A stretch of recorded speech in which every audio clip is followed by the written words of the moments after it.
तो आज की इस वीडियो के अंदर हम बात करने वाले हैं, जैसा कि आप सभी को पता है, central teacher eligibility test CTET 2022 का नोटिफिकेशन जारी हो चुका है। तो दोस्तों, आप सभी को बता दें, सीटेट 2022 की तैयारी करने वाला प्रत्येक स्टूडेंट इस चैनल को सब्सक्राइब कर ले। क्यों कर ले, अब उसको भी समझ लीजिएगा।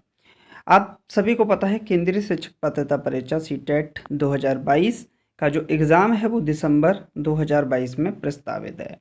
ठीक है, तो दिसंबर 2022 में है। तो सीटेट, ये मैं जो बात कर रहा हूँ जूनियर लेवल की बात कर रहा हूँ। तो जूनियर लेवल में 150 नंबर का पेपर आता है। यही जो प्राइमरी लेवल है इसमें भी कितना, 150 नंबर का पेपर आता है। इसमें 30 क्वेश्चन मैथ के आते हैं। उन क्वेश्चंस के बारे में हम इस वीडियो के अंदर डिस्कस करने वाले हैं। तो जितने भी न्यूमेरिकल क्वेश्चन हैं उन सभी को देखेंगे। पेडागोगी की क्लासेस भी चल रही है। सीटेट की जो रेस्पॉन्स की जारी की गई थी उससे ये सारे के सारे क्वेश्चंस लिए गए हैं। ऐसा नहीं है कि एक भी क्वेश्चन बाहर से उठाया गया हो, सारे का सारे क्वेश्चन सीटेट द्वारा पूछे गए हैं। उसी का पेपर है सीटेट सीटेट का। तो मैथ्स का जो पेपर है उसका हम सॉल्यूशन आपको इस वीडियो के अंदर कराने वाले हैं। दोस्तों, आप सभी को बता दें, अगर आप केवीएस की तैयारी कर रहे हैं, केंद्रीय विद्यालय नवोदय विद्यालय संगठन की तैयारी कर रहे हैं, एनवीएस, या फिर आप DSSB Delhi subordinate service selection board की तैयारी कर रहे हैं, या फिर यूपी सुपरटेट की तैयारी कर रहे हैं, रीट मेंस की तैयारी कर रहे हैं, तो आपके लिए ये वीडियोस बहुत ज़्यादा हेल्पफुल होंगी। आप सभी को बता दें, अगर आप शिक्षक बनना चाहते हैं और शिक्षक बनने का सुनहरा अवसर पाना चाहते हैं तो ये चैनल आपके लिए बेस्ट रहने वाला है। तो चैनल को सब्सक्राइब कर लीजिएगा। स्टार्ट करते हैं आज की इस वीडियो को अपने मैथ्स के क्वेश्चंस के साथ। तो फर्स्ट क्वेश्चन आपकी स्क्रीन पर आ चुका है। पहला प्रश्न ये रहा। प्रश्न है, 5/2 की होल पावर -3 गुणा -3/4 की होल पावर 4 डिवाइडेड बाई 3/5 की होल पावर 3 मल्टीप्लाई बाई 4/5 की होल पावर 2 का मान है। तो इसको अगर हम लिखें, देखिए पावर अगर कभी भी माइनस में दे रखी हो तो हम इसे अपोजिट करके फ्रैक्शन को लिख सकते हैं। तो 2/5 की होल पावर कितना बना सकते हैं हम, 3। तो मैं इसको एक काम करता हूँ, 2 की पावर 3 और 5 की पावर 3 में लिख देता हूँ। क्लियर है। मल्टीप्लाई में इसको -3 की पावर 4 और इसे 4 की पावर 4 लिख देते हैं। क्लियर है। इस डिवाइड को बना देते हैं मल्टीप्लाई। तो ये क्या बन जाएगा, 5 की पावर 3 अपॉन 3 की पावर 3, और मल्टीप्लाई में ये तो चल ही रहा है, 4 का स्क्वायर अपॉन 5 का स्क्वायर। अब इसको हम सॉल्व करने का कोशिश करते हैं। तो ये 2 बार कट जाएगा तो 4 चौके 16 बचेगा। यहाँ माइनस का ये प्लस हो जाएगा, इसको हटाई दीजिए। 3 की पावर 3 को निपटाएंगे तो सिर्फ एक 3 बचेगा। क्लियर है। 5 की पावर 3 से 5 की पावर 3 यहाँ पर कैंसिल आउट हो चुका है। अब ऊपर क्या बचा है, देखिए 2 की पावर 3 और 3 बचा है। तो 2 की पावर 3 का मतलब 8, और 8 का मल्टीप्लाई 3 से करेंगे तो 24। अपॉन में कितना बचेगा, अपॉन में बचेगा 16, और 5 का स्क्वायर बचेगा 25। तो 16 गुणे 25 बचेगा। इसको समझ लीजिए। 4 से कैंसिल आउट करेंगे तो कितनी बार, 4 छिक्के 24, और 4 से कैंसिल आउट करेंगे तो 4 बार। तो 6/25 चौके 100 आ जाएगा। जीरो यहाँ लगाएंगे, पॉइंट लगाएंगे, 100 कैंसिल हट जाएगा। तो 0.06 आ रहा है। अब इसको ऑप्शन को चेक करने का प्रयास करते हैं। फर्स्ट ऑप्शन गलत है, सेकंड गलत है, फोर्थ गलत है, थर्ड ऑप्शन आपका राइट आंसर हो जाएगा। 0.06 is the right answer of this question. तो देखिए, सीटेट ने कितना आसान फ्रैक्शन बेस्ड क्वेश्चन पूछा है, जो कि बोर्ड मॉस नियम पर आधारित है। नेक्स्ट क्वेश्चन देखते हैं। 27,440 को x की पावर 4, y की पावर 1, z की पावर 3 लिखा जाता है, जहां x, y और z अभाज्य संख्या हैं। कैसी संख्या हैं, प्राइम नंबर्स हैं। तो 2x plus Y minus Z का मान क्या होगा। तो चलिए इसको लिखते हैं, 27,440। क्लियर है। अब इसको कोशिश करते हैं 2 से डिवाइड लगाने की। तो 2 से लगाएंगे तो 4 बार जाएगा भाई, 2 से जाएगा 4 बार। तो 2 से जाएगा, 2 एकम 2, 2 तिया 6, 2 सत्ते 14, 2 दूनी 4, 0। 2 से फिर लगाएंगे, 2 छिक्के 12, 2 अट्ठे 16, 2 छिक्के 12, 0। 2 से फिर लगाएंगे तो ये बनेगा आपका 2 3 6, 2 चौक 8, 2 3 6, 0। 2 से क्या लगाएंगे, तो 2 एकम 2, 2 सत्ते 14, 2 एकम 2, 2 पंजे 10, इतना बनेगा। तो 2 की पावर तो 4 बन गया भाई। तो x की वैल्यू तो 2 निकल आई। यहाँ निकलेगा ये 3 का डिवाइड जा रहा है कि नहीं, 3 5 7, ये बनेगा आपका 7 और 2 9, 9 और 5 14। तो 3 का तो जाएगा नहीं, अब 5 का जाएगा। तो बाई की वैल्यू तो कितनी बन जाएगी, 5 चेक कर लेते हैं। तो x की वैल्यू 2 बन गई, पाई की चेक करते हैं। तो ये बनेगा आपका 5 3 15, बचेंगे 2, 5 चौके 20, 5 3 15, अब यहाँ से 7 का बच जाएगा तो 7 7 यहाँ पर देखेंगे तो 49 बनेगा और यहाँ 7, ये 1 बनेगा। तो x का वैल्यू 2, y का वैल्यू 5 और z का वैल्यू 7 है। x का वैल्यू 2, y का वैल्यू 5 और z का वैल्यू 7। तो 2x की वैल्यू 2 प्लस y की वैल्यू 5 माइनस z की वैल्यू 7। 2 दूनी 4, 4 और 5 कितना होगा 9, 9 माइनस 7 बराबर कितना होगा 2। तो 2 आपका इस सवाल का सही जवाब हो जाएगा। तो ऑप्शन की ओर चलते हैं। तो फर्स्ट गलत है, सेकंड गलत है, फोर्थ गलत है, थर्ड ऑप्शन आपका राइट आंसर हो जाएगा इस सवाल का, second is the right answer. तो 2x plus by minus Z का मान कितना होगा 2 होगा। क्लियर है फ्रेंड्स। चलिए नेक्स्ट क्वेश्चन देख लेते हैं। नेक्स्ट क्वेश्चन आपकी स्क्रीन पर है। यदि a की वैल्यू 2 की पावर 4 मल्टीप्लाई बाई 3 इंटू 5 की पावर 3 है, b की वैल्यू 2 की पावर 3 इंटू 3 की पावर 2 मल्टीप्लाई बाई 5 और c की वैल्यू 2 की पावर 5 इंटू 3 का स्क्वायर अपॉन 5 का मल्टीप्लाई बाई 5 का स्क्वायर। तो ए बी सी का एलसीएम और ए बी सी का एस सी एफ का अनुपात निकालना है, यानी कि फ्रैक्शन निकालना है। तो ए बी सी का एलसीएम कितना होगा सरकार। तो 2 सबसे ज़्यादा कितनी बार आया है 5 बार, तो 2 की पावर 5 एलसीएम में आएगा मल्टीप्लाई बाई 3 कितनी बार आया, तो 3 सबसे ज़्यादा 2 टाइम्स आया है और मल्टीप्लाई बाई 5 कितनी बार आया, तो 5 3 बार आया सबसे ज़्यादा। यहाँ पर एस सी एफ की बात करें तो सबसे कम में चेक करेंगे तो 2 तो सबसे कम 2 की पावर 3 है मल्टीप्लाई बाई 3 में चेक करें तो सिंगल 3 होगा और 5 में चेक करें तो सिंगल 5 होगा। 5 से कैंसिल आउट करेंगे तो ये 5 का स्क्वायर 25 बचेगा, 3 से कैंसिल आउट करेंगे तो सिर्फ 3 बचेगा और ये 3 कैंसिल आउट हो जाएंगे तो बस 2 का स्क्वायर 4 बचेगा। तो ये बनेगा आपका 25 का 4 का गुणा 25 से करेंगे 100 और 100 का गुणा 3 से करना है तो बन जाएगा 300। इस सवाल का सही जवाब क्या हो गया 300। 150 गलत है, 240 गलत है, 600 गलत है। आपका सही जवाब हो जाएगा इस सवाल का 300 is the right answer. Clear है। चलिए नेक्स्ट देख लेते हैं। नेक्स्ट क्वेश्चन आपकी स्क्रीन पर है। क्वेश्चन है फिर से एक और फ्रैक्शन बेस्ड क्वेश्चन आ चुका है। लगाइए राइट आंसर क्या होगा। देखिए फ्रैक्शन सॉल्व करने का प्रयास करते हैं। तो पहले इस फ्रैक्शन को करेंगे 2 का माइनस 3 से करेंगे तो माइनस का 6 डिवाइडेड 5 का 7 से करेंगे तो 35 प्लस 1/7 ये रहा और मल्टीप्लाई 4 का 3 से करेंगे तो कितना होगा माइनस का 12 तो ये हो जाएगा प्लस का 12 और 7 पंजे कितना बन जाएगा 35। 35 आपका एलसीएम होगा माइनस का 6, 7 पंजे और 35 का 1 से करें एक बार जाएगा तो 12।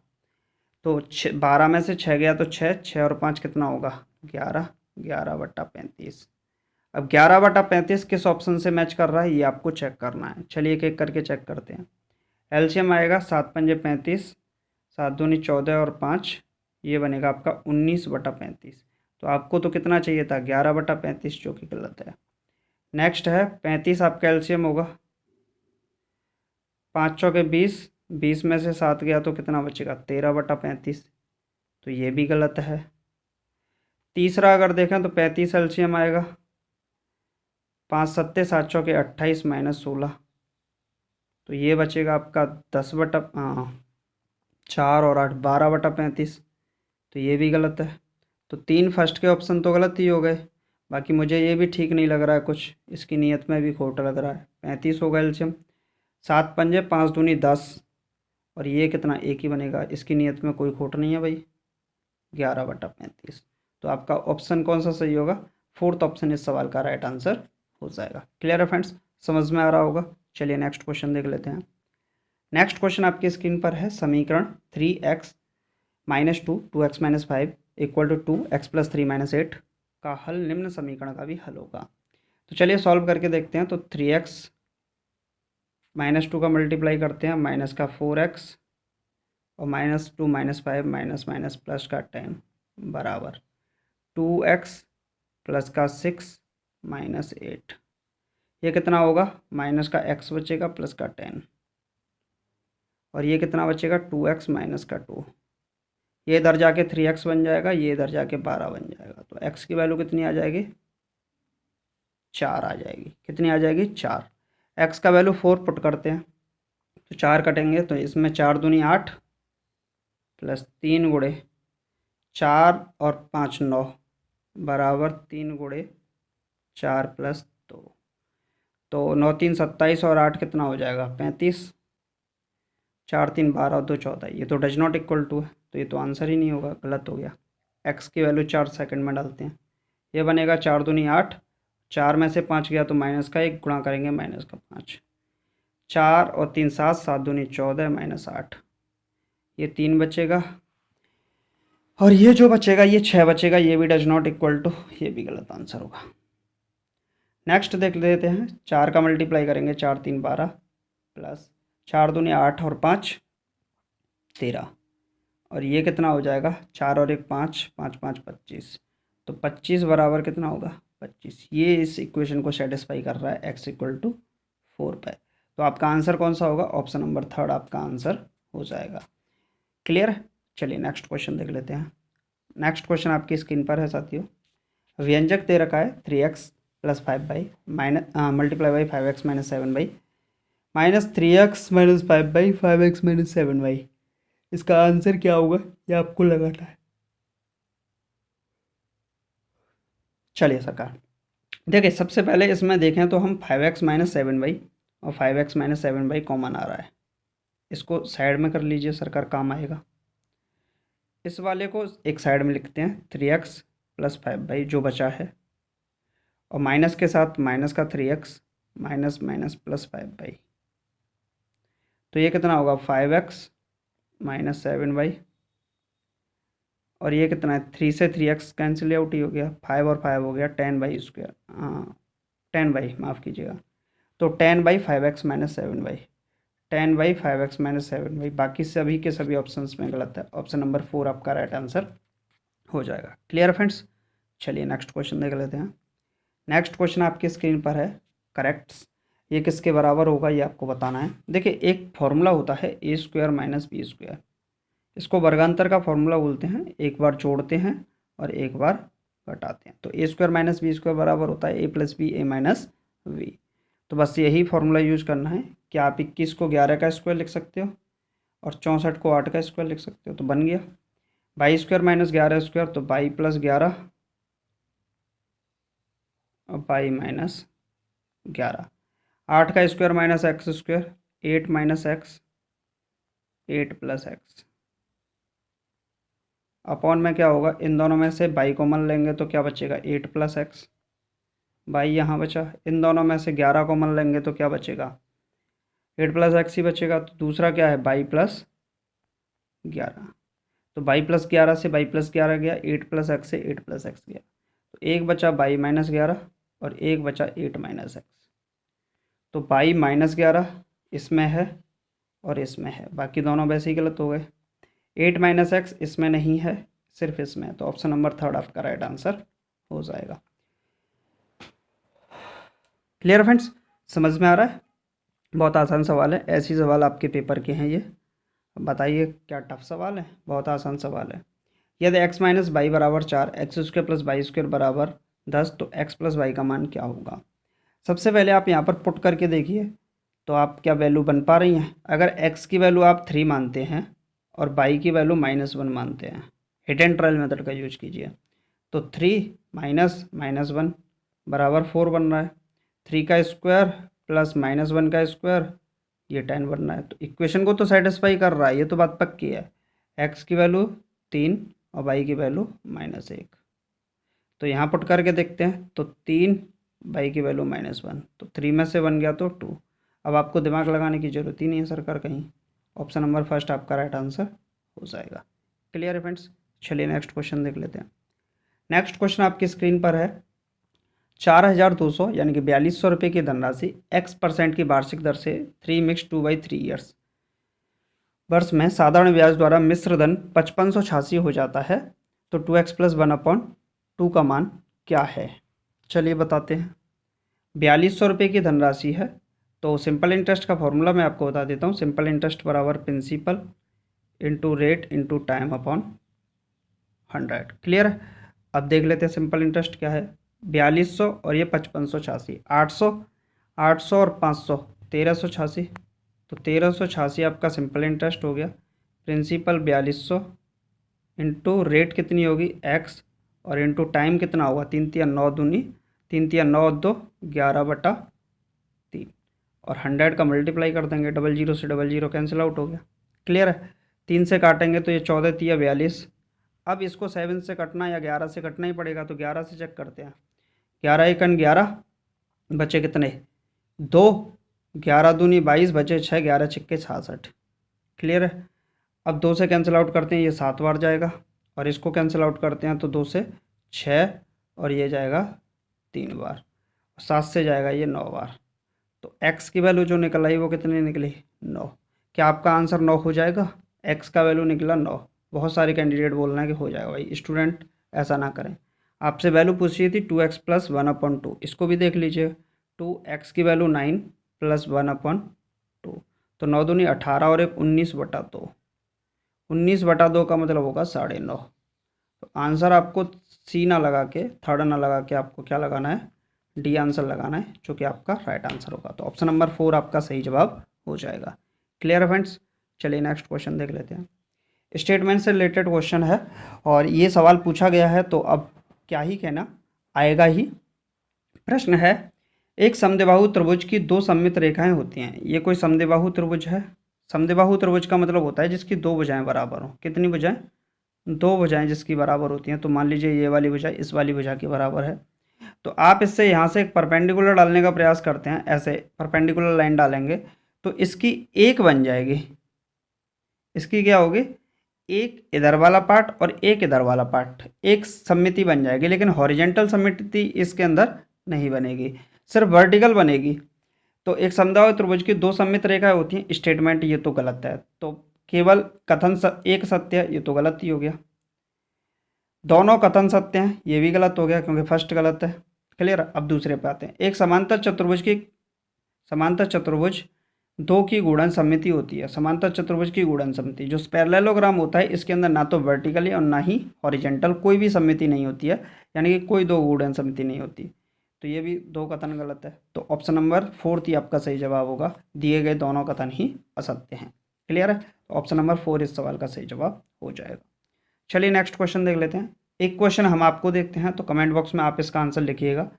एक क्वेश्चन आपके लिए छोड़ते हैं, इस क्वेश्चन का आंसर आप लोग लिखिएगा। मैंने कई सारी वीडियोस में इस सवाल को करा रखा है। चलिए देख लेते हैं नेक्स्ट क्वेश्चन। क्वेश्चन है, कार्डों पर संख्या 5 6 7 डॉट डॉट डॉट डॉट 183 184 को लिखा जाता है। एक कार्ड पर एक संख्या लिखी जाती है तथा इन्हें एक थैले में रख दिया जाता है। इस थैले में एक कार्ड यादृच्छिक रूप से निकाला जाता है। इसकी प्रायिकता क्या है? इसके नीचे इसके निकाले गए कार्ड पर संख्या 2 3 5 से विभाज्य हो। 2 से 3 से 5 से विभाज्य हो। इसका मतलब उस संख्या को कितने से विभाज्य होना चाहिए? तीनों ही अभाज्य संख्या है, उस संख्या को 5 3 15 और 30 से विभाज्य होना चाहिए। 30 से विभाज्य होगी तो कौन कौन सी संख्याएं हो सकती है? 5 से स्टार्ट हो, 6 7 dot dot dot dot dot dot dot dot 184 तक संख्याएं कितनी होंगी? 184। तो 4 हटा दीजिए, कुल मिला के 180 संख्याएं बन गई। अब कितनी बनेंगी? तो पहली 30 बनेगी, दूसरी 60 बनेगी, तीसरी 90 बनेगी, और 120 बनेगी, 150 बनेगी, और 180 बनेगी। तो कुल मिला के कितनी हो गई? 1 2 3 4 5 6 6। तो एक बार ये कटेगा और 3 बार ये कटेगा, तो 1/3 इस सवाल का 30 इस सवाल का सही जवाब हो जाएगा। तो ऑप्शन नंबर फर्स्ट इस सवाल का सही जवाब है। क्लियर है फ्रेंड्स। चलिए नेक्स्ट क्वेश्चन देख लेते हैं। नेक्स्ट क्वेश्चन आपकी स्क्रीन पर आ चुका है। ABCD एक समलंब है। समलंब का मतलब आप समझ रहे हैं, ट्रेपेजियम है। ठीक है सरकार। ये मान लीजिए कि ये कोई ट्रेपेजियम है, ABC और ये D। AB पैरेलल है CD के, तो AB पैरेलल है CD के, तो इस D को यहाँ लीजिए और C को यहाँ लीजिए। C यहाँ है। AB पैरेलल है CD के, तो ये इसके पैरेलल है, ये वाली साइड इस वाली साइड के पैरेलल है। एंगल D और C के समद्विभाजक E पर मिलते हैं। एंगल D और C के समद्विभाजक, ये समद्विभाजक E पे मिलते हैं। मान लीजिए कहीं यहाँ पर मिलते हैं। EDC 30 डिग्री है। EDC ये वाला एंगल कितना है? 30 डिग्री का।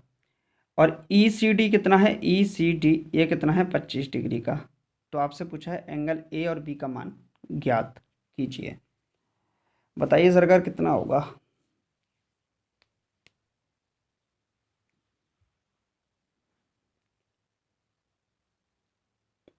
अगर ये वाला एंगल समद्विभाजक है, ये समद्विभाजक है, तो ये क्या होगा, ये वाला भी 30 होगा, और ये 25 है तो ये भी क्या होगा, 25 ही होगा।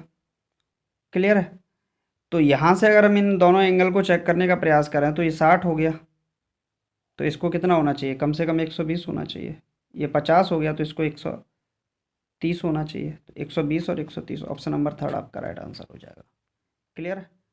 चलिए नेक्स्ट क्वेश्चन आपकी स्क्रीन पर आ चुका है। एक्स और वाई दो संपूरक कोण इस प्रकार हैं। तो दो संपूरक कोण है एक्स और वाई, तो एक्स प्लस वाई बराबर कितना होगा, 180 डिग्री।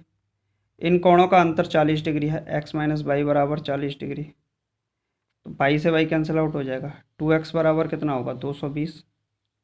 एक्स बराबर कितना आएगा, 110। एक्स की वैल्यू हो गई, वाई की वैल्यू रखेंगे तो वाई की वैल्यू 70 आ जाएगी भाई। क्लियर है। तो 3x की वैल्यू 110 -4 वाई की वैल्यू 70, 330 तो ये बन जाएगा, 7 चौके 28 ये बन जाएगा। तो कुल मिले के 50 डिग्री का कोण बनेगा, जो कि ऑप्शन नंबर फर्स्ट होगा, ये सही जवाब होगा। क्लियर है फ्रेंड्स, समझ में आ गया होगा। बहुत आसान सवाल है, ऐसे ही सवाल पूछे जाते हैं। एक चतुर्भुज ए बी सी डी, ये कोई चतुर्भुज है A B C D, A B C और ये डी। ए सी विकर्ण, ये ए सी है, बी डी के बराबर है, ए डी बराबर ये वाला वाई, ये वाले वाई के बराबर है। ए डी बराबर ए डी बराबर ये वाली साइड इस वाली साइड के बराबर है बी सी के। तो ए बी सी डी सदैव होगा। देखिए चतुर्भुज है, दोनों डायगोनल्स भी बराबर हैं, चतुर्भुज भी है। क्लियर है। तो समलंब की बात तो यहाँ नहीं बन पाएगी भाई। बाकी ये वाली साइड आपस में बराबर हैं, तो ज़रूरी नहीं कि ये वाली भी बराबर हो। समझ में आ रहा है कि नहीं, ज़रूरी नहीं कि ये वाली बराबर हो। पतंग के अंदर चारों बराबर होनी चाहिए, लेकिन एक आयत ही बनता है जिसके अंदर दो अदर साइड आपस में ये अलग से बराबर हो सकती हैं। तो इसी पर जाएंगे हम। चलिए नेक्स्ट क्वेश्चन देख लेते हैं। नेक्स्ट क्वेश्चन आपकी स्क्रीन पर है। किसी त्रिभुज पी क्यू आर, ये कोई त्रिभुज है P Q R, P Q R, P Q बराबर पी आर है। क्यू बराबर 80 डिग्री, तो ये 80 का है। एंगल पी बराबर एक्स डिग्री, तो ये एक्स डिग्री का है। जबकि बोला है पी क्यू बराबर पी आर, तो ये 80 है, तो ये भी क्या बनेगा, 80 बनेगा। त्रिभुज के तीनों कोणों का योग कितना होता है, 180। तो 80 + 80 + एक्स बराबर 180। 80 दूनी 160, तो 180 - 160, एक्स बराबर 20 डिग्री। ये क्या है आपका, 3x - 20 निकालना है, तो 3x की वैल्यू 20 - 20, 3 दूनी 6, यानी कि 60 - 20, ये 40 डिग्री बनेगा। 40 डिग्री तो किसी ऑप्शन में ही नहीं है, तो इसका मतलब ऑप्शन में गड़बड़ है। तो चलिए फ्रेंड्स, मिलते हैं नेक्स्ट वीडियो में। आज की वीडियो में सिर्फ इतना ही। अगर आपको वीडियो अच्छा लगा है तो वीडियो को लाइक करके चैनल को सब्सक्राइब करना बिल्कुल ना भूलें। Thank you for watching this video.